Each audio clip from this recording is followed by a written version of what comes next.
Կասենք ինչու են քաղաքացիները խուսափում լրատվամիջոցներից։ Նույն պահանջները ինչու որ դատախազություններ տարել։ Ոչ, այսօր մենք եկել ենք այդ գումարների հետևից,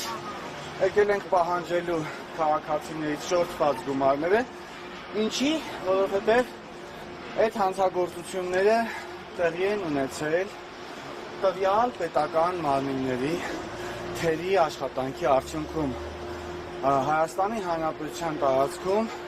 տեղի են ունեցել փաստորեն ձեռնարկատիրություններ տարբեր տեսակի,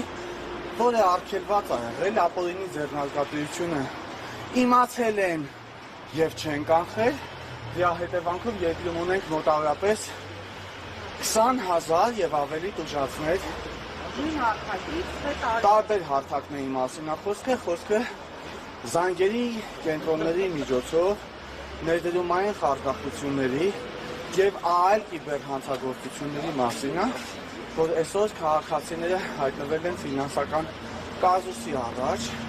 եւ այդ քաղաքացիները հիմա ասեմ թե ինչի համար են խուսափում լրատվամիջոցներից, որովհետեւ նրանք առաջին հարվածով հսկայական շատ մեծ գումարներ կորցնելուց հետո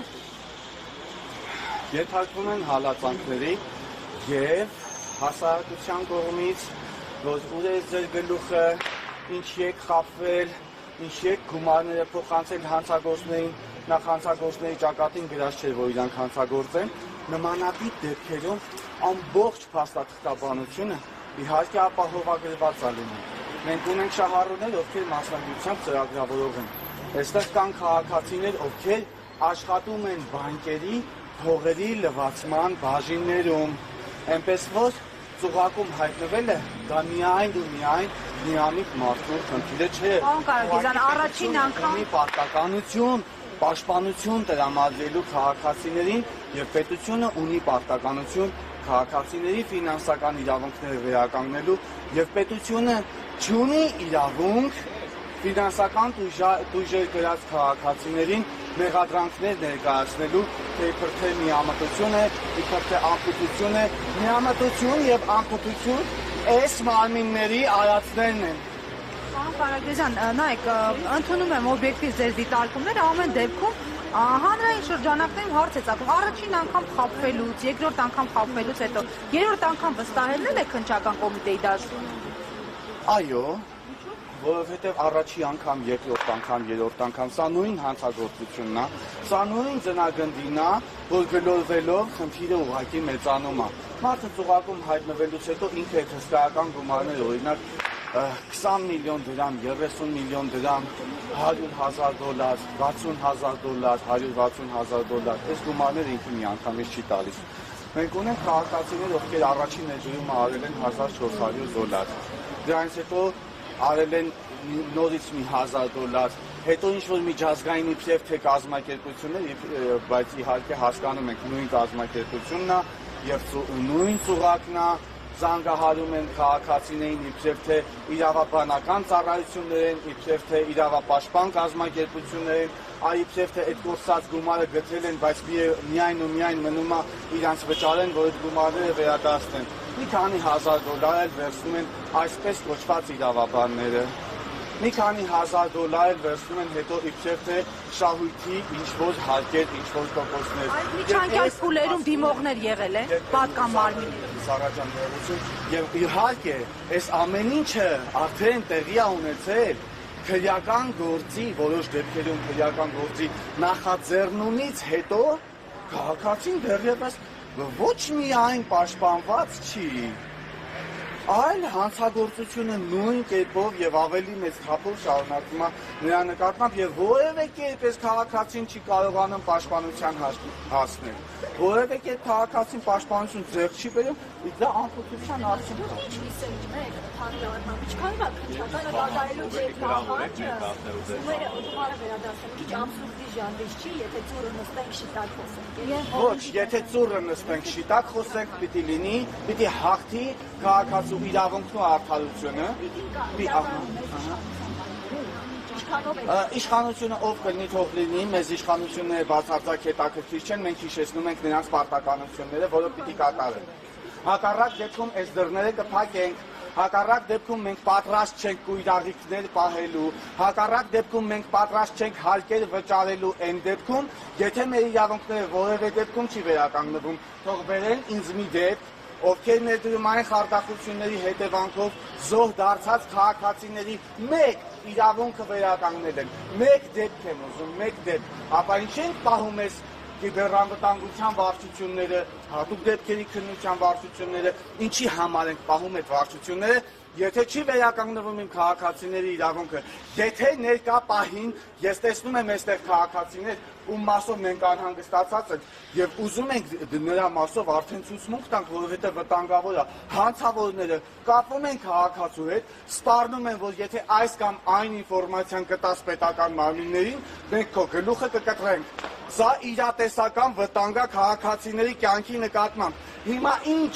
քնենք ուխտի ականջում, թե քնենք էշի ականջում։ Ես մի վարկան այս թղթերը բաժանեմ միակ քաղաքացիներին, որովհետև այստեղ եղել են լիքը քաղաքացիներ, ովքեր դեռևս հանցագործության մասին հայտարարություն չեն տվել, միայն ու միայն այն պատճառով, որ չեն կարողանում, ինչա նշանակում, մարդը գնում է ոստիկանության բաժին, հա, ներքին գործերի նախարարության, հանցագործության մասին հայտարարություն տալու, նրան ասում են դու ես մեղավոր, նրան հուսալքում են, ասում են փողոց մեկա չեն կարողանալու գտնենք, մեկա չի վերադարձվելու եւ այդպես էլ կասեն, որովհետեւ մի օրինակ չունեն, որի գումարները վերադարձել են։ Նորից եմ ասում, ինչ եք պահում այդ վարչություններին։ Ես միակ քաղաքացիներին հիմա օգնեմ, նորից կմոտենամ լավ, շնորհակալություն։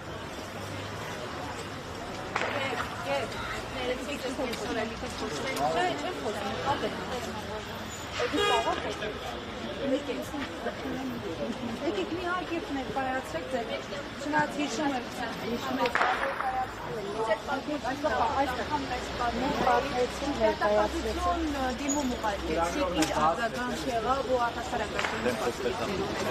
դեռ ոչ մի արձագանք ես չեմ նկատել, խաբել ենք, փողերը մուծել ենք, վճարել ենք, ունենք չեկեր ամբողջությամբ, որը մուծել են բանկերով, որ խաբել են, որ ֆրանսիական բանկն է տրամադրում է 0.3%-ով վարկեր, մուծումներն արեք, այսքան, ինչ ասել են արել են, ու տենց խորել Facebook-ից անհայտացել են, չեմ հայով դիմել եմ, ԱԱՑ եմ դիմել մի տարի տարամբերին, հետո ասում դե չենք կարողանում բռնել այդ հանցախումբը, երբ որ կբռնեն տեղյակ կպահեն։ Մի տարի ես գնացել եմ ԱԱՑ եկե ու ոչ մի պատասխան, ոչ մի դրական բան։ Հետո դիմել ենք մեր Հայրատ քաղաքի ոստիկանության քննչականին,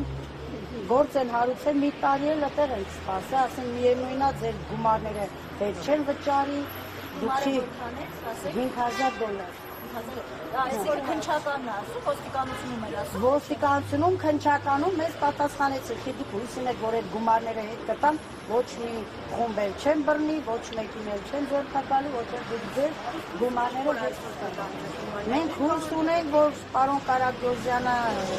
արդար կլինեն, բոլորը կլսենք պարոն Կարագոզյանին, արդարությունը կվերականգնի եւ կվերադարձնենք այդ գումարները, որովհետեւ շատ են ընդունել, ոչ թե մենակ մենք ենք, այլ հազարավոր մարդիկ են։ Չասացիք ոստիկաններին, մենք ինչ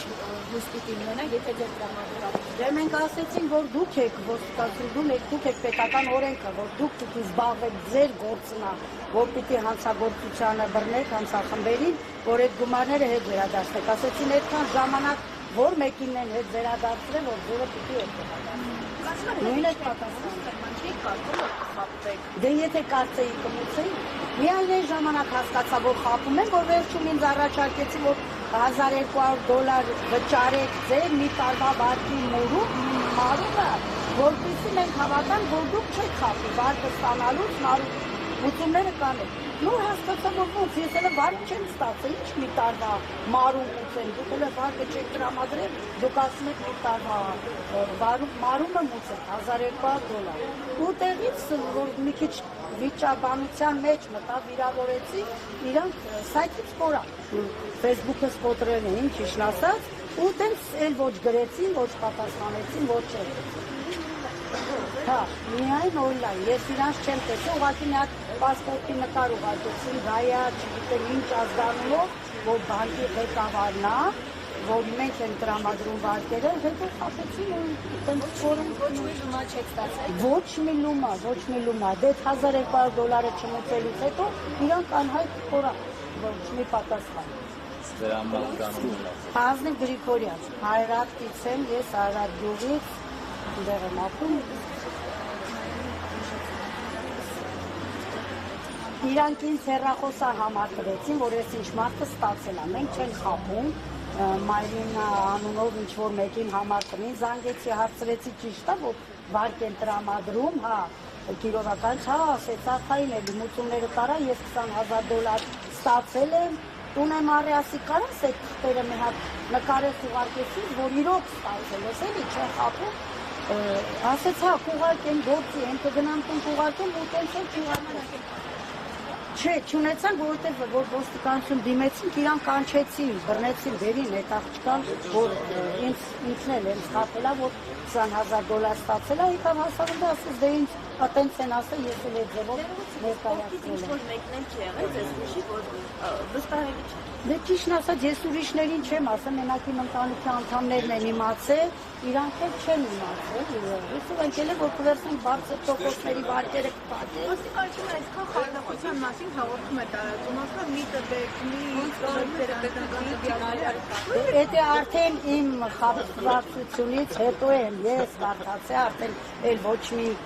բանի մեջ չենք մտել, չենք վստահել, արդեն ուշ էր, արդեն մենք այդքանը վճարել էինք։ Ձեզ գումար ինչի համար է պետք։ Ես բարձր տոկոսով վարկեր ունեի, ես ուզում էի էդի 3%-ով վերցնեի, որ բարձր տոկոսով վարկերը սպակեի, կարողանայի ինչ-որ այդ ցեխից դուրս գալ։ Էն էլ ավելի ցեխը սկեցինք ու այդքան պարտքերն էլ ավելացան։ Գեվ, ընդեղ վրա։ Հարգելի հետևողներ, Կարագեզյանը հանդիպում է շահառուների հետ։ Պարոն Կարագեզյան, քննչական կոմիտեի ներկայացուցիչն է այստեղ։